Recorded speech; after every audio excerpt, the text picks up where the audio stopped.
Celeb Secrets is hanging out with Vincent Mason today. Vincent, happy Friday. How are you doing? I'm doing good. Thanks for having me. Of course, of course. I feel like you have been so busy. Last year was such a monumental year for you, and now first month of 2025, a lot of stuff happening. You need to take me through the early beginnings though. Like how did you really get into music and get to where you are now?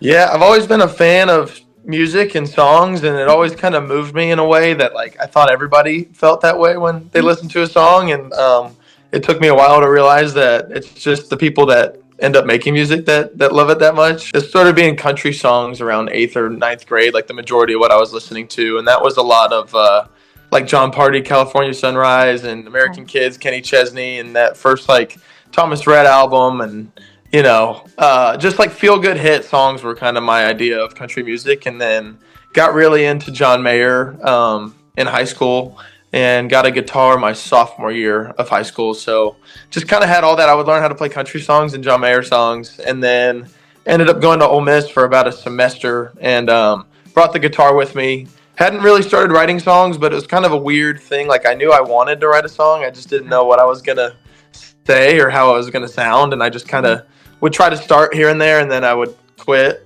And I just didn't like where it was going. I was like, I don't know what I'm going to say. And then Christmas break, my first year of college, I went back home and wrote like a verse chorus, and I really liked it. And something clicked where I was like, I felt like that's what I was going to do. And ended up going back to Ole Miss for a few weeks, and then COVID hit. So I was like, all right, I had 3 or 4 songs that I had started, and I was like, oh, we get 2 weeks off of school at home. Like I'll, finish these songs. I won't be bothering anybody.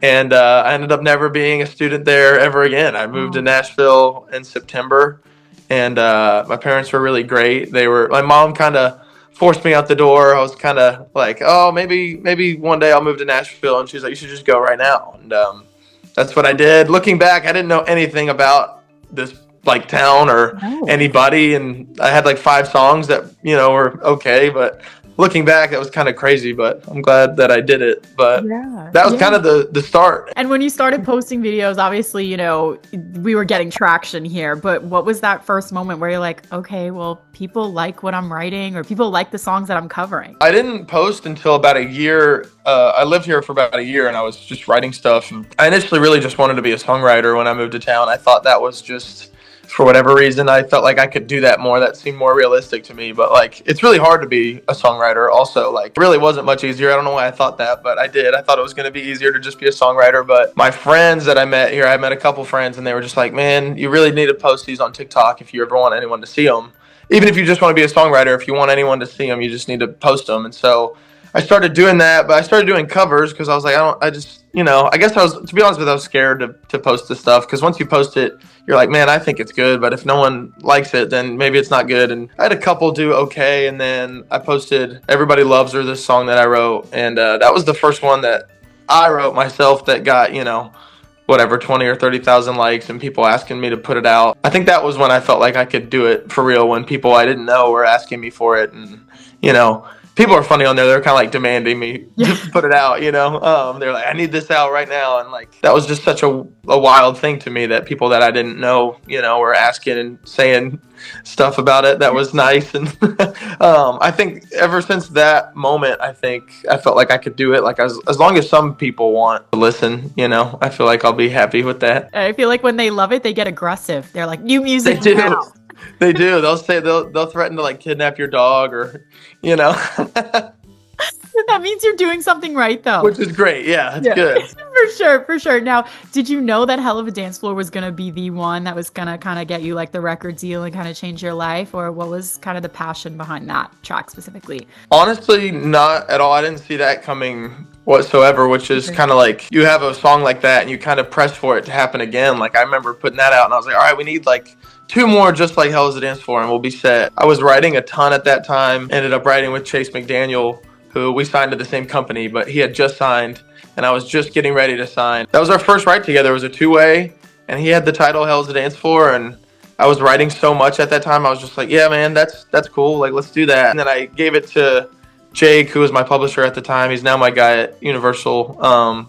But he was like, man, that song sounds like, the title sounds sick. Hell's the Dance Floor. He's like, you need to put that out. And he's like, send it to me. And I sent it to him, and he's like, yeah, put this out. And then it was the one that that did its thing. To answer your question, your original question, I think once I put the vocal on like the actual track, and we actually recorded it, and like I heard the chorus for the first time, I was like, okay, there might be kind of a similar feeling. I was like, oh, that is good.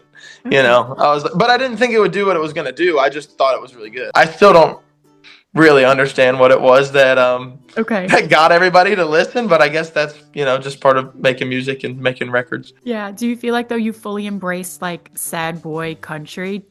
Like when you're writing these songs, you're like, all right, well, it's gonna have to be a breakup song or kind of like a, you know, that sad boy type vibe. I think those are my favorite kind of songs. I think they always have been. That's kind of why I started writing. Like once I felt like I had something to say, it was like from having those feelings, and I realized how much of country music is kind of based on that. Like I was always listening, but like you go back and like it's really one of the main things that everyone thinks of with country music. It's like it's a heartbreak genre, and I don't know. I think if you've ever really felt heartbroken before, it's just like endless.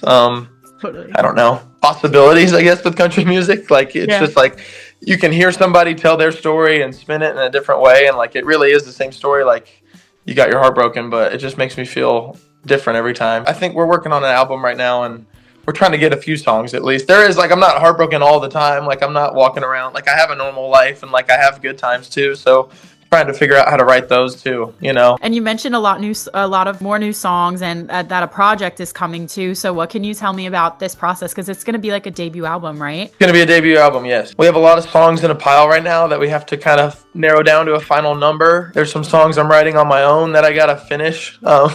Everybody really likes the starts of them, but I used to write on my own only, and then now it's like I write with other people a lot, which is great because you get with really good songs, but there is something about a song that if you can finish it start to finish on your own, it just feels different. And I think on the record we want, you know, those kind of songs. So I'm going to have to kind of lock myself away and finish those before we go record it. I always like to kind of just highlight little moments in life, I feel like. And like I live a pretty normal life other than the music thing. Like I've always been just a normal guy. I just want people to have songs that relate to their everyday kind of life. So, you know, there's happy songs, there's heartbreak songs, there's songs about me, there's songs about, you know, the artist thing kind of taking off and getting busier, and there's songs about missing home and stuff like that, and just I feel like all the normal things that a southern 20-something-year-old would go through. A lot of it's at the bar, just because that's where I feel like all my stories are. You have some headlining shows that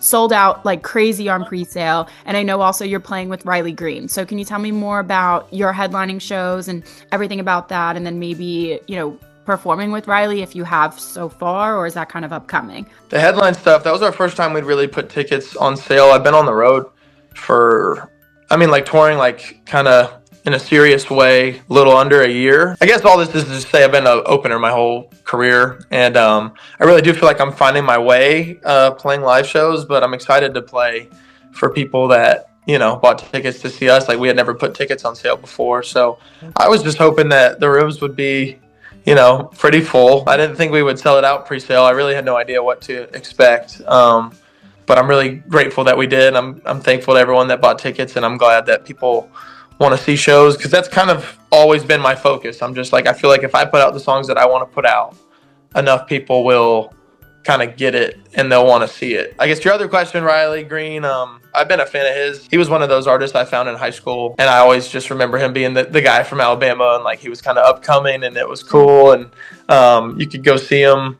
in like a club, like kind of what we're aiming to play now. You could see him in like 1,000, 2,000 cap room, and to see the year he had last year and just kind of launching into this like new level of, you know, fame, and like he just hit that next level of being a country artist. I think everyone knows him now, whether they listen to country or not. Like more and more people know who he is. So to get booked on those shows as he's kind of doing that, I think that's just a bonus. I would have been excited anyway, but it should be a really good energy out there because he just had such a big year last year, and I'm excited to ride that wave a little bit. I need to know, are there any like secrets or fun facts maybe about your craft, or even about you, since we are celeb secrets, that we wouldn't know just by seeing you on stage or listening to your music? I drink a bunch of caffeine to help me try to kind of write songs. I need to dial it back a little bit, but that's kind of what gets me going to write songs. So Okay. kind of just hopped up, a little bit twitchy. That's how I love to write. So if you like a song of mine, it came from that. You have caffeine to thank. Okay.